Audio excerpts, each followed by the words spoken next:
বিশ্বকাপে ভারত এবং পাকিস্তানের যতগুলো ম্যাচ একে অপরের বিপক্ষে সম্মুখীন হয়েছে তাহার ভিতরে কোন দল জয়ের দিক থেকে সবচেয়ে বেশি এগিয়ে আছে এবং কোন দল জয়ের দিক থেকে সবচেয়ে বেশি কম আছে সেটা চলুন এক নজরে জেনে নেই। এবং ভারত এবং পাকিস্তানের আজকের ম্যাচের মধ্যে কোন দল জয়ের দিক থেকে সবচেয়ে বেশি এগিয়ে থাকবে সেটাও এক নজরে জেনে নেব। শুরুতেই আসা যাক 2007 সালের কথা। 2007 সালে ভারত এবং পাকিস্তানের মধ্যে ম্যাচটি অনুষ্ঠিত হয়।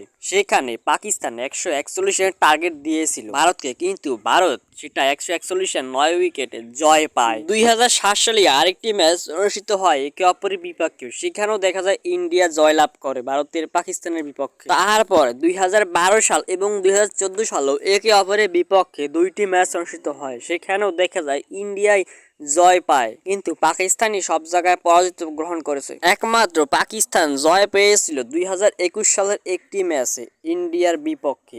ইন্ডিয়া সেখানে 113 রান করেছিল, কিন্তু পাকিস্তান সেই ম্যাচে জয় তুলে নেয় এবং অন্য কোনো ম্যাচেই জয় পায়নি পাকিস্তান, সব ভারতই জয় পেয়েছে। তাহলে বোঝা যাচ্ছে ইকোনমির দিক থেকেও ভারত অনেক এগিয়ে পাকিস্তানের দিক থেকে। আজকের ম্যাচে কোন দল জয়লাভ করবে বলে মনে হচ্ছে আপনার কাছে, জানান আপনি কমেন্টে। আমি এগিয়ে রাখছি ইন্ডিয়াকে, কারণ ইন্ডিয়া এখন পর্যন্ত প্রত্যেকটা ম্যাচই বলতে গেলে জয় পেয়েছে, খালি একটা ম্যাচ বাদে।